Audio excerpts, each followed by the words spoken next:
నవినివించు వరములు లౌకిక జ్ఞానము కంటే ఎంతో ఉపయుక్తమైనవి, శ్రేష్టమైనవి నీవించు వరములు లౌకిక జ్ఞానము కంటే ఎంతో ఉపయుక్తమైనవి,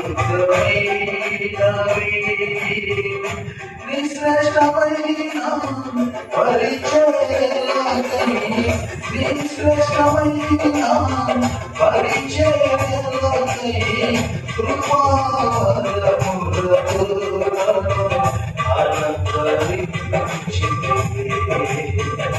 నిశ్రేష్టమైన పరిచయలకై కృపావరములతో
ఈ హామాను ఎప్పుడైతే ఈ ఆలోచన కలిగి ఉన్నాడో నేరుగా తీసుకెళ్ళి భార్యతో చెప్పాడు. ఇక భార్య ఏమి ఏర్పాటు చేసిందంటే రచ్చబండ కార్యక్రమం ఏర్పాటు చేసింది. హల్లెలూయా హల్లెలూయా. ఇక అస్త్రాలు వేయడం ప్రారంభించింది. ఇక వేయాల్సిన డిజైన్ చేస్తా ఉందన్నమాట. ఏం చేసి కొంత గ్రామాన్ని ఎక్కించింది. ఏదో కావాల్సిన కలిగింది. ఆయన ఎందుకు లేవలేదు, ఎందుకు కూర్చోలేదు అంటే ఒక మాటతో అయిపోయేదే. ఒకవేళ నీకు అభ్యంతరం ఉంటే రాజుగారు ఉన్నాడు కదా, రాజుగారు ముందుకు పిలిపించి ఆ ముద్దుకాయని అడగొచ్చు కదా, ఒక మాట చెప్తే అయిపోయింది, దీనికి ఎందుకని నువ్వు బాధపడతావంటే ఒక మాటతో పోయింది. ఇది 125 సంవత్సరాలకు రాసినటువంటి రాజు కింద అధిపతివి నువ్వు. ఎవరు? నువ్వే మంత్రివి. నువ్వు మంత్రి ఉన్నటువంటి నీ ద్వారా ఏం కలుగుతుంది? రాజుకి ఆలోచన కలిగజేస్తే గొప్ప మంత్రివి నువ్వు. మంత్రికి నీకే ఏంటంటా నీకే నమస్కారం చేయలేదా? ఆకు అట్లయితే నేను చక్కటి ప్లాన్ చేస్తాను, జాగ్రత్తగా అక్కడికి జాగ్రత్తగా వెళ్ళండి. హల్లెలూయా. వచ్చేసరికి ప్లాన్ అంతా రెడీ చేసింది. ఎక్కడెక్కడ బంధువులను పిలుచుకుంది ప్లాన్ చేయడానికి. ఇంట్లో ఉన్న వాళ్ళందరూ పిలుచుకొని గొప్పది తయారు చేసింది. హామాను వచ్చాడు. ఇంటికి రాగానే చెప్పింది, ఏమండి రాత్రి నుండి నిద్ర పట్ల నువ్వు చెప్పింది కానించి ఇక నేను ప్లాన్ రెడీ చేసేసా. ఏ ప్లాను? ఒకటేసారి ఎక్కడ పైకి ఒకేసారి ఎక్కించి తీసేది. ఏంటిది? ఊరిపోయా. ఎన్ని అడుగులు తెప్పించింది తెలుసా? 75 అడుగులతో తెప్పించింది. ఎంత మహాతల్లు.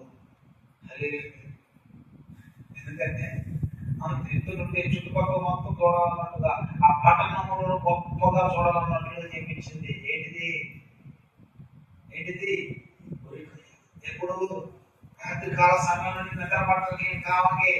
ఇక ప్లాన్ మీద ప్లాన్లు చెప్పాల్సినది చెప్పింది బంధువులకి. ఎక్కడ ఉన్న వాళ్ళు మొత్తం చెప్పుకొని భర్త వచ్చేసరికి మొత్తం డిజైన్ చేసి పెట్టింది. డిజైన్ చేసి హామాను చెప్పింది, ఏమండి ఇక నేను ఇచ్చే ఐడియాతో నీకు మంచి పోయింది అన్నట్టుగా చెప్పింది.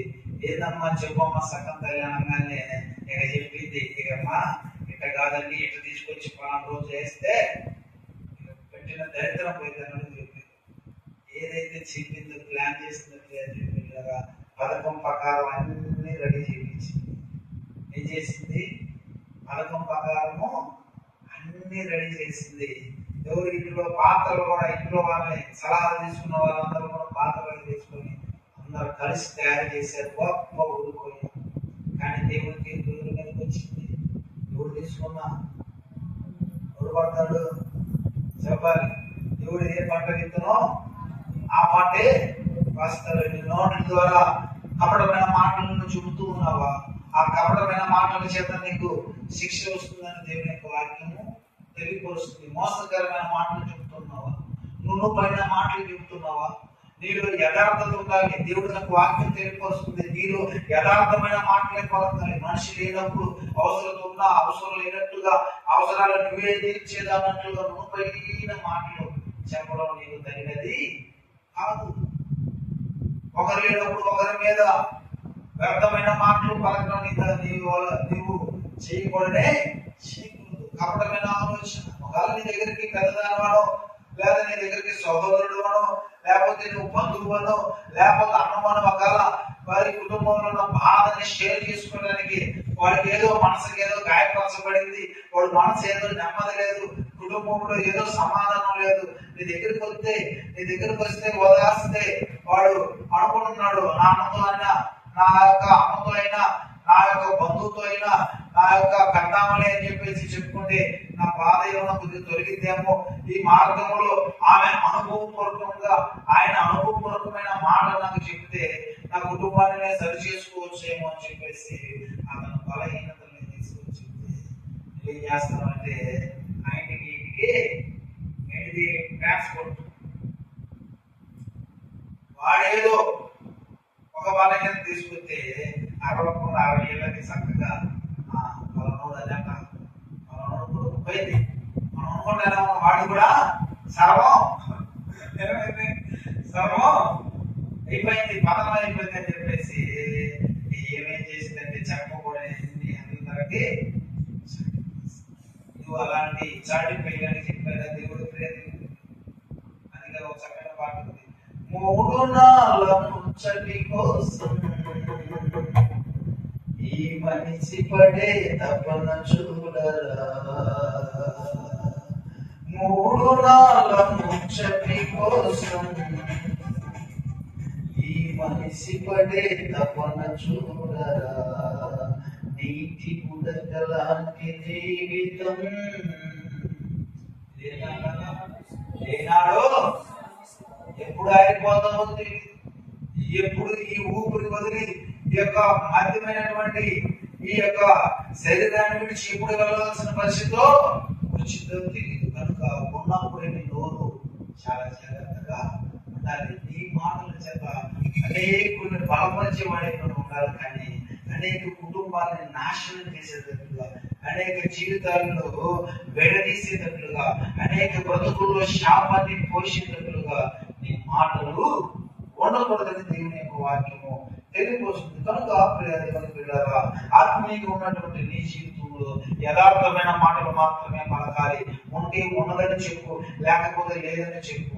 అంతేకాని ఉన్నది లేనిది ఉన్నట్లుగా సృష్టించి దానికి పెద్ద బ్యాక్గ్రౌండ్ తయారు చేసి చేయాల్సిన అన్ని చేసి మసాలాలని వేసి ఇక తయారు చేసి డిష్ ఆడించినట్లుగా చేయకూడదు. నీ దగ్గరికి ఒకవేళ సలహాలు వచ్చినా, నీ దగ్గరికి ఏదైనా అవసరతకు వచ్చినా నీ మాటలు యథార్థముగా ఉండాలి. ఎందుకంటే యథార్థమైన మాటలు, యథార్థమైన ప్రార్థన దేవుడు ఆలకించిన దేవుని యొక్క వాక్యము తెలియపరుస్తుంది. కపటోపాయమైన మనసుతో ఉన్నట్లయితే నువ్వు చేసే ప్రార్థన, నీ భక్తి జీవితం కూడా అది దేవునికి ఇష్టమైనది కానే కాదు. దాని ద్వారా ఏ ప్రతిఫలం నీ జీవితంలో ఉండదు. అయితే దేవుని ఆఖరిగా ఒక మాట చెప్పుకొని మనం ఈ యొక్క వాక్యాన్ని ముగించుకుందాం.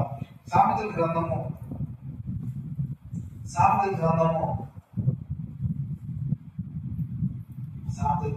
21వ అధ్యాయము 23వ వచనాన్ని మనం చదువుకుందాం. నోటిని నాలుకను భద్రము చేసుకున్నవాడు దేవుని తెచ్చుకుంటాడట, శ్రమల నుండి తన ప్రాణములు ఏం చేస్తాడట కాపాడుతాడు. ఇక్కడ మనం చూసినట్లయితే ఎవడైతే తన నాలుగును భద్రము చేసుకుంటాడో వాడికి ఏం కలగదంట చెప్పాలి. శ్రమ కలగదు. ఎందుకంటే ఈ నాలుగు ద్వారా అనేకమైన కలుగుతూ ఉంటాయి. మాట్లాడాల్సిన మాట మాట్లాడకుండా వంకరగా మాట్లాడినప్పుడు, వేయంగా మాట్లాడినప్పుడు, డబుల్ మీనింగ్ మాట్లాడినప్పుడు, సరస్వతులు మాట్లాడినప్పుడు, లేకపోయినా భయంకరమైన మాటలు మాట్లాడినప్పుడు దీని ద్వారా అనేకమైన శ్రమ వస్తుందని దేవుని యొక్క వాక్యము తెలియపరుస్తుంది. అయితే నీ మాటలు చాలా భద్రంగా ఉండాలి. హల్లెలూయా. బుద్ధిహీనుడు మాట్లాడినట్టుగా, మూర్ఖుడు మాట్లాడినట్లుగా నీ మాటలు ఉండకూడదు. ఎందుకంటే నువ్వు ఆత్మీయంగా ఎదగాలి, దేవుని యొక్క కుమారుడికి కుమార్తెగా ఎంచబడినావు కనుక సమాజంలో అయినా, సంఘంలో అయినా, గృహాల్లో అయినా నీ మాటలు ఎలా ఉండకూడదు, యథార్థంగా ఉండాలి. కానీ నీ మాటలు కోరుకుండి దోషం తెచ్చేదానిగా కపటోపాయమైనటువంటి మాటలు నీ నోట ఉండకూడదు. కనుక తన నోటిని ఎవరైతే కాపాడుకుంటాడో ఏం కలుగుతాడట? శ్రమ నుండి తన ప్రాణమును కాపాడుకుంటాడు. అదే 22వ అధ్యాయం 14వ వచనంలో తెలిసినట్లయితే, వేశ్య నోరు లోతైన గోయ, యెహోవా శాపము పొందిన వాడు ఎక్కడ పడతాడు? ఎక్కడ పడతాడు? ఎక్కడ పడతాడు? ఎక్కడ పడతాడు? చెప్పాలి. ఒక్కొక్క రోజు అమ్మ లేచిన కాడి నుంచి ఎత్తిపోయటమే, దుమ్మెత్తిపోయటమే. వారు నాశనం కావాలి, వీరు నాశనం కావాలి, వారు నాశనం. నీ నోటులో జీవం ఉన్నదన్న విషయం మీకు తెలుసా? హల్లెలూయా. ఎంతమందికి తెలుసు? హల్లెలూయా. ఈ మాటలో జీవం ఉన్నదన్న సంగతి మీకు తెలుసా? దేవుడు దేని ద్వారా సమస్తాన్ని కలిగజేసాడు? చెప్పాలి. ఒక్కో మాటను వివరించి నేను వాక్యం ముగిస్తాను. ఈ మాటలు ఏముంటుంది? జీవం ఉంటుంది. హల్లెలూయా. హల్లెలూయా. దేవుడి యొక్క మాట ద్వారా సమస్తము కలిగింది. ఈ మాటలో నువ్వు దేవుని స్తుతిస్తే దేవుని యొక్క అభిషేకం నీ మీద ఉంటుంది. ఈ మాటతో దేవుడిని దూషిస్తే, వ్యర్థమైన మాటలు కలిగితే దేవుని యొక్క కోపము కోల్పోతావు. ఈ మాటకి శక్తి ఉన్నది. ఈ మాటతో నువ్వు దీవిస్తే, యాకోబు యొక్క తండ్రి అయినటువంటి ఇస్సాకు పిలిచాడు, తన కుమారుడైనటువంటి యోసేపును పిలిచి దీవించడానికి పిలిచాడు. పిలిస్తే యాకోబు వెళ్ళాడు. అయితే దీవించవలసిన దీవులన్నీ పిలిచి ఏమున్నది? నోటిలో చెప్పాలి. ఏమున్నది? ఏమున్నది? చెప్పాలి. ఏమున్నది? ఆశీర్వాదం ఉన్నది. ఈ నోటిలో ఏమున్నది? జీవం ఉన్నది. ప్రియరా, నోరే కదా, నా నోరే కదా, నేను ఎడబడితే మాట్లాడొచ్చు అనుకుంటున్నావేమో. నువ్వు జరిగించిన ప్రతి మాట వెనుక దేవుని యొక్క తీర్పు ఉంటుంది, దేవుడు త్రాసు ఉంటుంది. జాగ్రత్తగా మాట్లాడమన్నాడు దేవుడు. ఎక్కువ మాటల్లాగా, వ్యర్థమైన మాటలాగా నువ్వు మాట్లాడొద్దు. నోరు ఓవర్కి ప్రతిదానికి పారేసుకోవద్దు. ముసుగు వాళ్ళలాగా ఎప్పుడు పడితే ఇప్పుడు మాట్లాడొద్దు. నీ మాటలు చాలా జాగ్రత్తగా ఉండాలి. నీ పద్ధతులు చాలా జాగ్రత్తగా ఉండాలి.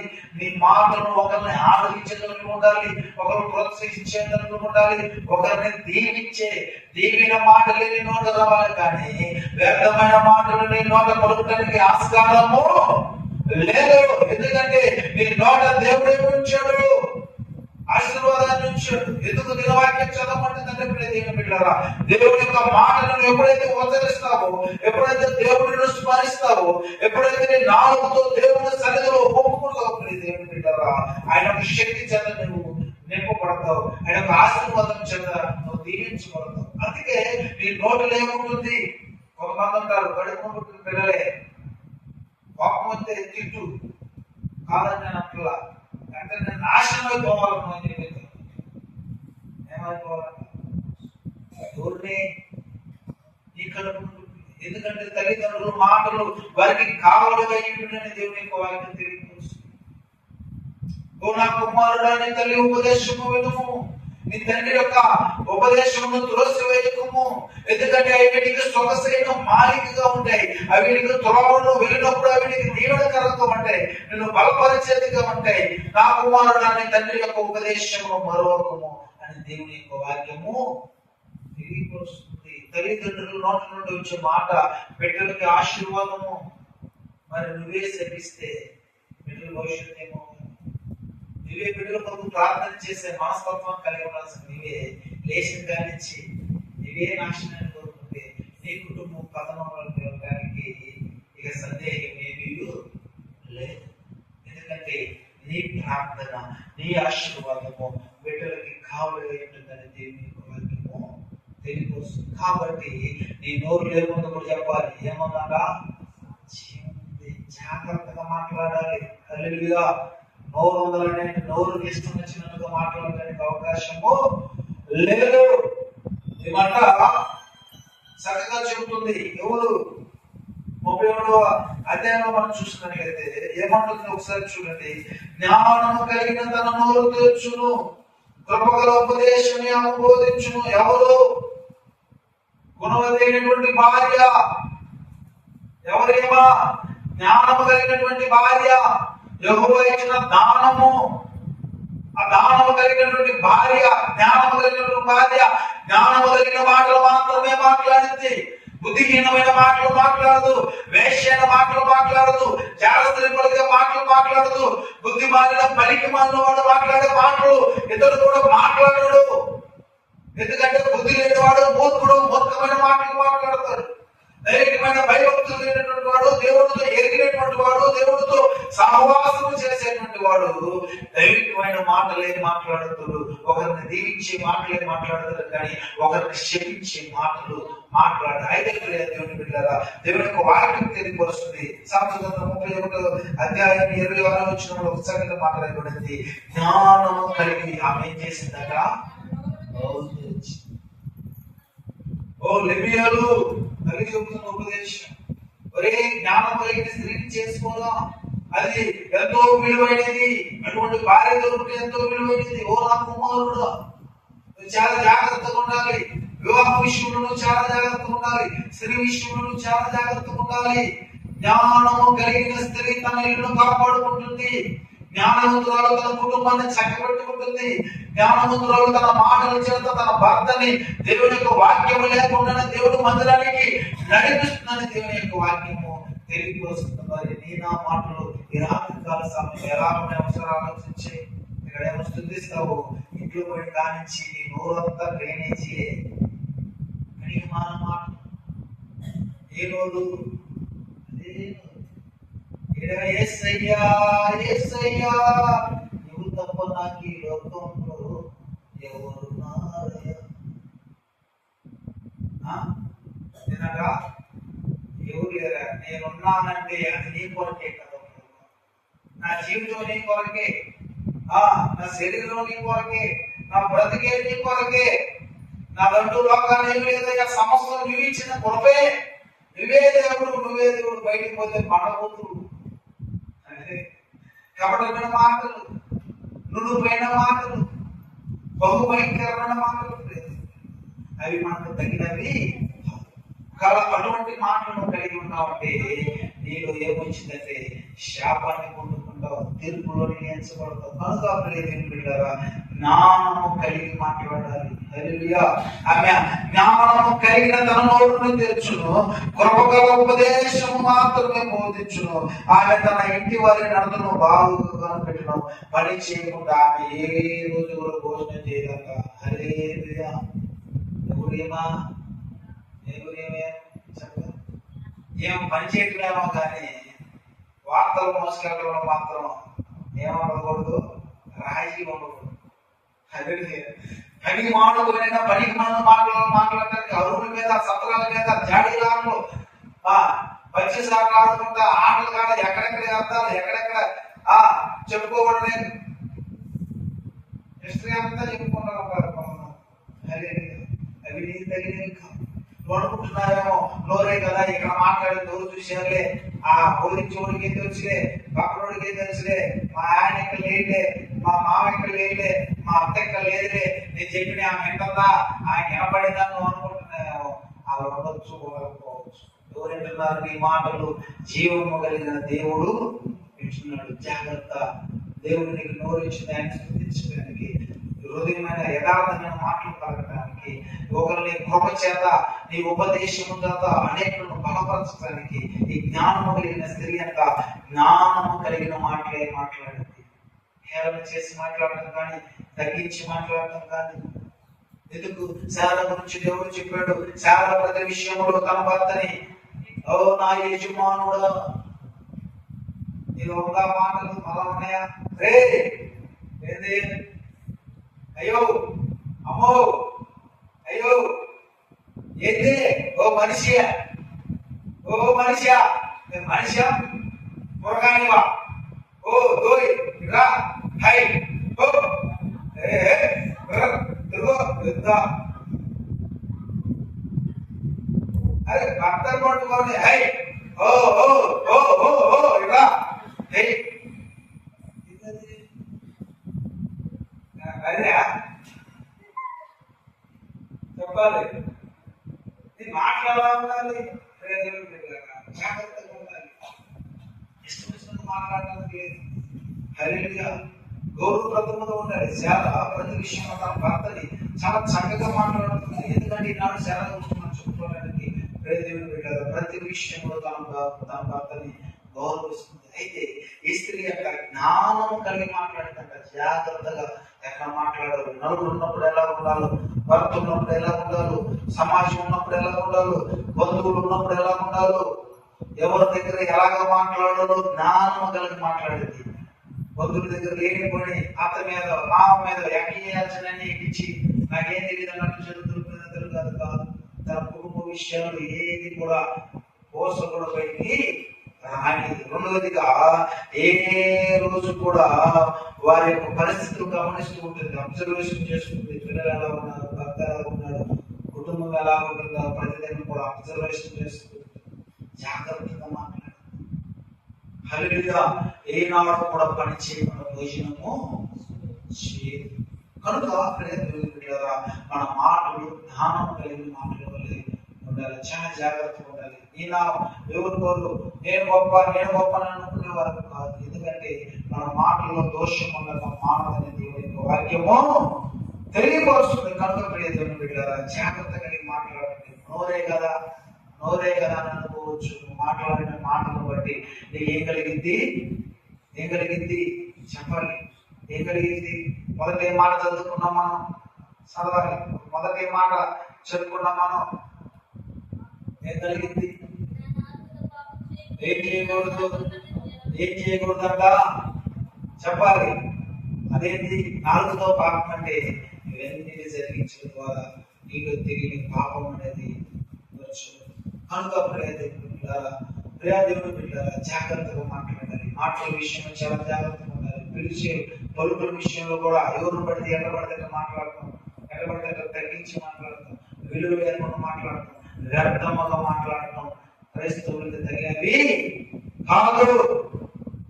జాగ్రత్త కలిగిన మాటలు మాట్లాడాలి. యథార్థమైన మాటలు మాత్రమే మాట్లాడాలి.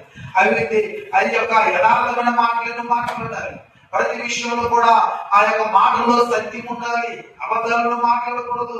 కపటమైన మాటలు నోట ఉండకూడదు. తన నోరుని ఎవడైతే కాపాడుకుంటాడో, తనకు తాను ఎవడైతే భద్రత చేసుకుంటాడో, వ్యర్థముగా పనికి మాటలు మాట్లాడకుండా, వ్యర్థమైన చోట్ల నిలబడకుండా, తనకు తాను తన యొక్క స్థితిని కాపాడుకుంటాడు, వాడు మాత్రమే ధన్యుడు. వాడు మాత్రమే తన ప్రాణాన్ని కాపాడుకుంటాడు. ఈ ఆత్మీయ స్థితిలో నీ ప్రాణాన్ని కాపాడుకోవాలంటే దేవుడిచ్చిన అభిషేకాన్ని, దేవుడిచ్చిన తలాంతులు, దేవుడిచ్చిన దర్శనం, దేవుడిచ్చిన కృప, దేవుడిచ్చిన ఆ యొక్క ఉన్నతమైనటువంటి వాక్యమైనటువంటి ఆ యొక్క కాంతి, వీటన్నింటిని కాపాడుకోవాలంటే వ్యర్థమైన మాటలు నేను నోట ఉండకూడదు. వ్యర్థమైన మాటలు నీ నోట ఉన్నాయా? దేవుని కృపను కోల్పోతావు. వ్యర్థమైన మాటలు నీ నోట మాట్లాడుతున్నావా? ఓవర్గా మాట్లాడుతున్నావా? అయితే దేవుని కృప నీలో ఉండదు. తెలుసా నీకు ఆ విషయం? ఓవర్గా లొడలొడ మాట్లాడితే ఏముండదు? దేవుని కృప ఉండదు. అందుకే అనేకమైన మాటలు ఏముండదట? దోషం ఉండగా మానదు. కాబట్టి అనేకమైన మాటలు కాదు, కొద్ది మాటలే మాట్లాడాలి. జాగ్రత్త కలిగి మాట్లాడాలి, గౌరవించి మాట్లాడాలి. జ్ఞానం కలిగిన మాటలు మాత్రమే మాట్లాడాలి. జ్ఞానోపదేశమైన మాటలు ఇచ్చింది ఎవరు? ఎస్తేరు ఇచ్చింది రాజుకి. సమస్తాన్ని మొత్తం ఆల్రెడీ పత్రికలు వెళ్ళిపోయాయి. యూదులు మొత్తాన్ని చంపాలన్నటువంటి ఆజ్ఞ వెళ్ళిపోయింది. తాకీదులు సైతం మార్చేసింది ఎస్తేరు. హల్లెలూయా. జ్ఞానోపదేశమైన మాట ఏం చేసిందంటే అవతల యొక్క ఉపద్రవాన్ని సైతము, మరణకరమైన ఉపద్రవాన్ని సైతము మార్చగలిగింది. ఈ జ్ఞానం లేని మాట ఏం చేసిందంటే మనిషిని ఊరి తీసుకెళ్ళేటట్టుగా చేసింది. ఒక్కొక్కరు మాట్లాడితే ఇక బతకటమే వేస్ట్ అని చెప్పేసి అప్పటికప్పుడు తుది నిర్ణయాలు తీసుకొని చచ్చిపోయిన వాళ్ళు లేక పోలేదు. ముందు దానికి హాస్పిటల్ పాలైన వాళ్ళు లేకపోలేదు, ఉరికంపాలకి వారు లేకపోలేదు. ప్రియ దేవుని బిడ్డలారా, నీ మాటలు బలపరిచేదిగా ఉండాలి, నీ మాటలు యథార్థమైనదిగా ఉండాలి. నీ మాటలు ఏమంటుందంట, కృపగల ఉపదేశము మాత్రమే మాట్లాడేదంట. అది ఏది అవసరమో, ఏది ఆ వ్యక్తి జీవితానికి అవసరమో, తన కుటుంబానికి అవసరమో, ఆ కృప కలిగిన మాటలు, ఆ దీవెనకరమైన మాటలు, ఆ యొక్క ఉన్నతమైన మాటలు మాత్రమే మాట్లాడేదంట. ఉన్నతమైన మాటలు మాట్లాడి శోధనలోనికి వెళ్ళకున్నా కానీ దేవుని యొక్క వాక్యము ఈ రాత్రి కాల సమయంలో తెలుగు వస్తుంది. కనుక ప్రియ దేవుని బిడ్డలారా, నీ నోరు చాలా జాగ్రత్తగా ఉండాలి. హల్లెలూయా. నీ నోరు చాలా జాగ్రత్తగా ఉండాలి. జ్ఞానిగా ఆలోచన చేసి బుద్ధి కలిగి జాగ్రత్తగా మాట్లాడాలి. బుద్ధి కలిగి మన నోరుని చేయాలి, కాపాడుకోవాలి. వ్యర్థంగా మాట్లాడితే తప్పనిసరిగా శిక్షలోని మనం అందరం కూడా వెళ్తాం. తద్వారా దేవుని యొక్క కోపం మన మీద లేకుండా పోతుంది. కనుక వ్యర్థమైన మాటలు మనం మాట్లాడే విధంగా కపటమైన మాటలు మన నోట ఉండకూడదు, మోసకరం ఉండకూడదు, యథార్థత ఉండాలి దేవుని సన్నిధిలో. కనుక ప్రేమ దేవుని బిడ్డలారా, ఈ రాత్రి కాల సమయం వాక్యం నీలో సరస్వతమైన మాటలను, భౌతిక మాటలను, బూతులను నీ నోట ఉండకూడదని దేవుని యొక్క వాక్యము తెలియపరుస్తుంది. అవసరం చదువుకునే రాసిన పత్రిక 5వ అధ్యాయంలో 3వ అధ్యాయం 5వ అధ్యాయంలో కూడా ఈ మాటలు రాయబడి ఉంటాయి. కనుక దేవుని బిడ్డలారా, వాక్యము చాలా విలువైనది. ఎందుకంటే నీ నోటిలో దేవుడి జీవాన్ని నుంచి ఉన్నాడు. ఆ నోటి ద్వారా నువ్వు శపిస్తే ఆ శాపం నీ మీదకి వస్తుంది. ఆ నోటి ద్వారా నువ్వు దీవిస్తే ఆ దీవిని అవతల వ్యక్తి పొందుకుంటాడు. కనుక నీ మాటలు చాలా జాగ్రత్తగా ఉండాలని దేవునికి వాక్యము తెలియపరుస్తుంది. ఇచ్చే మాటలు దేవుడు మన అందరి వెనుకల్లో ఏం చేయను గాక, చెప్పాలి, బలపరచును గాక. ఆమేన్. హల్లెలూయా. అందరూ మోకరించినట్లయితే ప్రార్థన చేసుకుందాం. ప్రార్థన. మహాపరిశుద్ధుడ, మహోన్నతుడ, సర్వోన్నతుడ తండ్రి, నీ పాదాలకు వెళ్ళని కొన్నాను కొద్దిగా వందనాలు, స్తుతులు, స్తోత్రాలు తెలియజేస్తున్నాను. రాత్రి కాల సమయంలో కొన్ని మాటలు మాతో మీరుండి మాట్లాడినట్లయితే వందనాలు, స్తుతులు, స్తోత్రాలు తెలియజేస్తున్నాం. వ్యర్థమైన మాటలు, పెక్కు మాటలు, బుద్ధిహీనమైన మాటలు పలుకువాడు వాడు బుద్ధిహీనుడు, వాడు మూర్ఖులను చనిపిస్తూ మూర్ఖుల వల్లే కాక, అవిధేయుల వల్లే కాక, బుద్ధిహీనుల వల్లే కాక జ్ఞానము కలిగి ప్రతి విషయంలో నడుచుకోండి. జ్ఞానోపదేశమైన మాటలన్నీ నోట ఉండును అని సెలవిస్తున్నాను. అటు మాటలు మేము కలిగి ప్రతి విషయంలో జ్ఞానం కలిగి మాట్లాడినట్లుగా, ఇతరులను బలపరిచేదిగా మాట్లాడినట్లుగా చూపించండి. కృప కలిగిన మాటలే ఆలోచించిందట, కృప కలిగిన ఉపదేశము మాత్రమే ఇదిగో ప్రభా తెలియపరిచినట్లుగా మేము కూడా ప్రతి విషయంలో కృప కలిగిన మాటలు, దయ కలిగిన మాటలు, ప్రోత్సాహంతో కూడిన మాటలు, బలపరిచే మాటలు ఆయన మాట్లాడినట్లుగా మీరు కృప చూపి సహాయం దయచేయండి. మాకేది అసహ్యమో అయ్యో ప్రభుని సన్నిధిలో ఏది అసహ్యమో, అసహ్యమైన మాటలు మా నోట ఉండకుండా అయ్యా నాయనని పరిశుద్ధ అగ్ని చేత మా నోటిని కాల్చమని ప్రార్థిస్తున్నాం, మా నాలుగుని కాల్చమని ప్రార్థిస్తున్నాం. ప్రభా అడిగిన మాటలు, సరస్వతమైన మాటలు, డబలమైన మాటలు, అయ్యో ప్రభా అదిగో అపహాసులు చేసేటువంటి మాటలు మా నోట ఉండకుండా అయ్యో ప్రభా వాటన్నింటిలో నుండి మమ్మల్ని తప్పించండి. మా నోటిని కాల్చమని అయ్యో ప్రభా కాల్చమని ప్రార్థిస్తున్నాం. మీ పరిశుద్ధ అగ్ని చేత కాల్చమని ప్రార్థిస్తున్నాం. ప్రభా యుక్తకరమైన మాటలు, యథార్థమైన మాటలు, ప్రేమ కలిగిన మాటలే అయ్యో ప్రభు మేము మాట్లాడినట్లుగా, దీవెనకరమైన వాక్కులు అయ్యనైనా మేము మా నోటి ద్వారా పలుకున్నట్లుగా మీరు ప్రభు చూపించండి. అయ్యో ప్రభు ఆశీర్వాదకరమైన వచనాలు మా నోట ఉండినట్లుగా, అయ్యా దీవెనకరమైన మాటలు మా నోట నిత్యము నిలిచినట్లుగా మీరు ప్రభు చూపి సహాయం దయచేయండి. అన్నిటికీ మా నోటిని మేము అయ్యా బాగుపరుచుకున్నట్లుగా, కాల్చుకున్నట్లుగా అయ్యో ప్రభా సమయాన్ని బట్టి, సందర్భాన్ని బట్టి అయ్యా ఆలోచన కలిగి, వివేకాన్ని కలిగి నైనా మాట్లాడినట్లుగా మీరు కృప చూపించిన ఆయన వ్యర్థమైన మాటలు మా నోట్లకు తీసుకుని తీసివేయండి. కనుక మన మాటలు మా నోటి నుండి తీసివేయండి. అయ్యో ప్రభా, దుర్భరమైన ఆలోచన కలిగినటువంటి మాటలు మా నోటి నుండి తీసివేయండి. కపటమైనటువంటి అభినాదాబట్టి ఆ యొక్క మాటలు మా నోటి నుండి తీసివేయమని ప్రార్థిస్తూ నీ కృప చేత నింపండి. ఎందుకంటే నీ మాటలో శక్తి ఉన్నది ప్రభా, నీ మాటలో జీవం ఉన్నది ప్రభా, నీ మాటలోనైనా అధిక శక్తి ప్రభావం ఉన్నాయి కనుక ఆ మాట ద్వారా సమస్తం జరిగించి ఆ నాలుక అన్ని విషయాల్లో శక్తులు తీసుకొస్తుంది. ఈ నాలుక అన్ని విషయంలోనైనా నాయకో ప్రభా కలహాన్ని జరుగుతూ ఉంటుంది ప్రభా. ఈ నాలుగును నాయన కంట్రోల్ చేసి మనస్తత్వం మమ్మల్ని అనుగ్రహించండి, దానిని భద్రపరచండి. దాని పరిశుద్ధ అగ్ని చేత కాల్చమని ప్రార్థిస్తున్నాం. వ్యర్థమైన మాటలు మా నోట పడకుండా అయ్యనైనా దైవభక్తులు కలిగి నాయన మీ ఎదుట జీవించినట్లుగా, నాయన నీ సాక్షులు సమూహముగా మీ ఎదుట నిలబడినట్లుగా, అనేకులు స్వార్థమానం ప్రకటించినట్లుగా మా నోరును తెరవండి అయ్యా. ప్రభా మా నోటి ద్వారా స్తుతి వచనాలే అయా మేము ఎల్లప్పుడూ నాయన వచ్చి స్తుతి వచనాలు మా నోట ఉండినట్లుగా మీరు కృప చూపించండి. దీవెనకరమైన మాటలు మా నోట ఉండినట్లుగా కృప చూపించండి. మేలుకరమైన మాటలు మా నోట ఉండినట్లుగా కృప చూపించండి. అనేకులను దీవించి వారిముగా, బలపరచు వారిముగా, అలాగే ప్రభా నీ రక్షణ మారుమనసులను నడిపించే వారిముగా, కృంగిన వారిని లేవనెత్తినట్లుగా, ఓదార్పు లేని వారికి ఓదార్పునిచ్చు వారిగా, అయా బలహీనులను బలపరిచేటట్లుగా, అలాగే ప్రభా మనసు బాగలేక, నెమ్మది కలగలేక, శాంతి లేక, సమాధానం లేక ఉన్నటువంటి వారికి సమాధానాన్ని ఇచ్చేవారిలాగా, నెమ్మది కలుగ చేసే వారిలాగా ఆ మాటను కలిగి ఉన్నట్లుగా మనకు చూపించండి.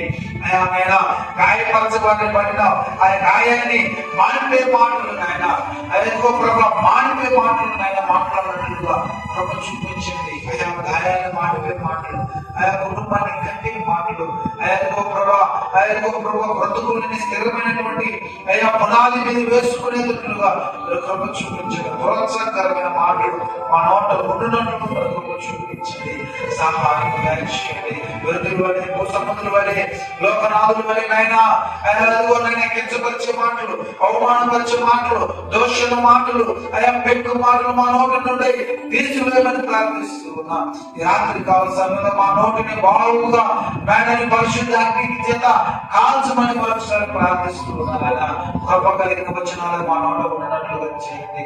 దయ కలిగిన దీవెనకరమైన మాటలు, వాగ్దానపూరితమైన నీ వాక్కులే మా నోటను వచ్చి ప్రతి విషయంలో కూడా నాయన నీ వాక్కులు నాయన ఇదిగో నా వాక్కును పంపి వారిని బాగుపరచినట్లుగా అయ్యా నీ మాటలు మా నోట నుంచి అనేక కుటుంబాలు దీవెనకరంగా ఆశీర్వాదకరంగా ఆయన ఉచ్చరించినట్లుగా మరి కృప చూపి సహాయం దయచేయమని మా పురుడు వేసేది పరిశుద్ధ శక్తి నామములో అడిగి వేడుకొని ఉన్నాం మా పరలోకపు తండ్రి. ఆమేన్, ఆమేన్. యేసుక్రీస్తు నామములో అందరికీ వందనాలు. హల్లెలూయా. గమనించండి, రేపు దినము 2వ శనివారము విజ్ఞాపన ప్రార్థన